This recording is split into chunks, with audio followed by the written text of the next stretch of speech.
আর একবার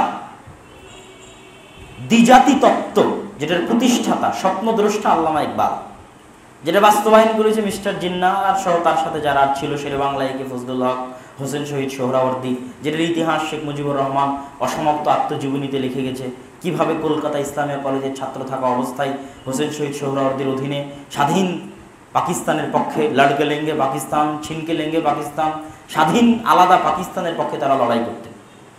এবং ওই সময় এই বাংলাদেশ কি জন্য পাকিস্তানের সাথে গেল, এটার রহস্য আছে বঙ্গভঙ্গে। ওই বঙ্গের যারা মানুষ, তারা এই অঞ্চলকে, যে অঞ্চলে আমরা বসবাস করছি, সবচেয়ে গরিব, সবচেয়ে হতদরিদ্র, সবচেয়ে নিম্ন স্তরের যে এলাকাগুলো, সেই এলাকাগুলো হচ্ছে বাংলাদেশ।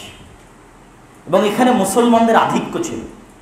আর সবচেয়ে উন্নত এলাকা হচ্ছে কলকাতা কেন্দ্রিক হিন্দুদের আধিক্য যে অঞ্চলগুলো। তো এই অঞ্চলের মুসলমানরা তখন থেকেই আলাদা আলাদা ভাব ছিল। এই আলাদা আলাদা ভাবের প্রমাণ হচ্ছে বঙ্গভঙ্গ, মানে বঙ্গকে ভাগ করতে হবে। বঙ্গকে ভাগ করতে হবে কিসের ভিত্তিতে? মুসলমানরা হিন্দুর ভিত্তিতে। তখন রবীন্দ্রনাথ ঠাকুর বঙ্গভঙ্গের বিরোধিতা করেছিলেন। আমার সোনার বাংলা আমি তোমায় ভালোবাসি, এটা বঙ্গভঙ্গের বিরুদ্ধে লেখা কবিতা। যে এক বাংলা থাকতে হবে, আলাদা মুসলমানদের জন্য কি জন্য বাংলা দিতে হবে? এরা অশিক্ষিত মূর্খ, এদের জন্য কি জন্য আলাদা বাংলা লাগবে? অশিক্ষিত মূর্খ জাতির জন্য, চামারের জন্য, রাখালের জন্য। তখন হিন্দুদের আন্দোলনের চাপে ব্রিটিশরা বঙ্গভঙ্গ রদ করল। আমার যদি ভুল না হয়, যদি ভুল হয় সংশোধন করে দিবেন, 1905-এ বঙ্গভঙ্গ আর রদ 1911-তে। তো 1911-তে যখন বঙ্গভঙ্গ রদ করলো ব্রিটিশরা, তখন মুসলমানেরা হতাশ। এমনিতেই তো আগে থেকে গরিব দরিদ্র অসহায়। আর স্বাধীন বঙ্গ করে দিলে, ঢাকা রাজধানী করে দিলে, ঢাকা কেন্দ্রিক একটু উন্নতির সম্ভাবনা তৈরি হবে। সেখানে হিন্দুদের আন্দোলনের কারণে, আমার সোনার বাংলা কবিতার কারণে, রবীন্দ্রনাথ ঠাকুরের আন্দোলনের কারণে বঙ্গভঙ্গ রদ হয়ে গেল। তখন মুসলমানেরা খুব হতাশ। নবাব সলিমুল্লাহ খান, শেরে বাংলা, তখন তাদেরকে সান্ত্বনা দেওয়ার জন্য ঢাকা বিশ্ববিদ্যালয় প্রতিষ্ঠা করা হলো, যে তোমাদের শিক্ষার উন্নতির জন্য তোমাদেরকে ঢাকা বিশ্ববিদ্যালয় দেওয়া হচ্ছে, তোমরা এখানে একটা ইউনিভার্সিটি দেওয়া হলো, এখান থেকে তোমরা শিক্ষা দীক্ষা গ্রহণ করবা। এই ঢাকা বিশ্ববিদ্যালয়ের সব জমি নবাব স্যার সলিমুল্লাহ খানের দান করা, মুসলমানদের দান করা। তো এই আলাদা বঙ্গ তখনই, এখনো পাকিস্তান ভারত স্বাধীন হয়নি, তখনই মুসলমান আর হিন্দুতে বাংলাদেশ ভাগ হয়ে গেল, তখনই ভাগ হয়ে গেছে। ওই ভাগটা টিকে থেকেছে 1947 সাল পর্যন্ত। 1947 সালে তখন এই বঙ্গের মানুষ আর কোনো মতেই রাজি হয়নি ভারতের সাথে যেতে, অখণ্ড ভারতের অধীনে যেতে রাজি হয়নি। আলাদা মুসলিম রাষ্ট্র হোক, কয়েক হাজার মাইল, 2400 কিলোমিটার সম্ভবত, আমার যদি ভুল না হয়, এত হাজার হাজার মাইল, 2500 মাইল হবে এই পূর্ব পাকিস্তান থেকে পশ্চিম পাকিস্তান পর্যন্ত। এই 2500 মাইলের সীমান্ত ক্রস করে এক দেশ হবে, সেই দেশের নাম হবে পাকিস্তান। এটা কল্পনার বাইরে ছিল। অথচ ভাষা আলাদা, জাতি আলাদা, সম্পূর্ণটাই আলাদা। এখানে আর একটা আশ্চর্যের কথা বলি, যে এই পাকিস্তান যে আন্দোলন, এই পাকিস্তান আন্দোলনের পক্ষে পশ্চিম পাকিস্তানিদের অবদান সীমিত। পূর্ব পাকিস্তানি যারা বাঙালি, তাদের অবদান সবচেয়ে বেশি। ইতিহাস ঘাটলেই পাবেন।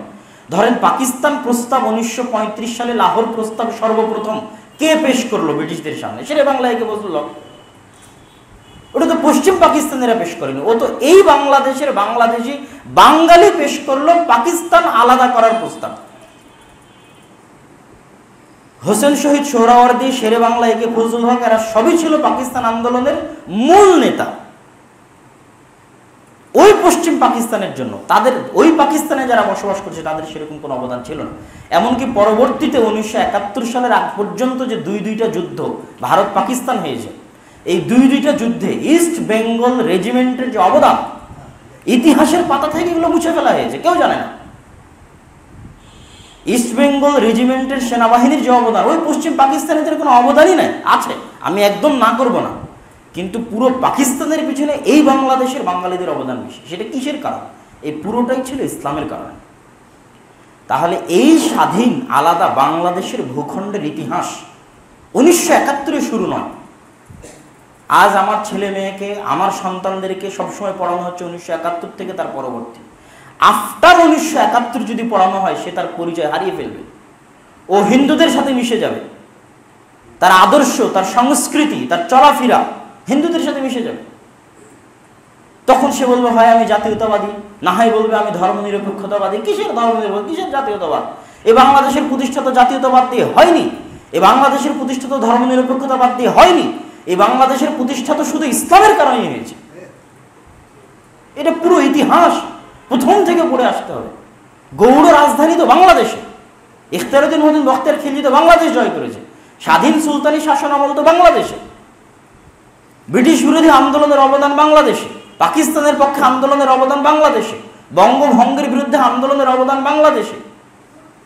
এগুলো পুরোটাই ছিল শুধু ইসলামের কারণে। এই পুরো দীর্ঘ সময়ের ইতিহাসকে আপনি মাটির নিচে পুঁতে দিবেন, আর 1971 থেকে ইতিহাস শুরু করবেন, এই জাতি টিকবে না, ধ্বংস হয়ে যাবে। এই জন্য আমি বলবো যে আমাদের খেলাটা মূলত, আমাদের যুদ্ধটা মূলত হতে হবে শিক্ষা, সংস্কৃতি, আদর্শ, জ্ঞানের যুদ্ধ।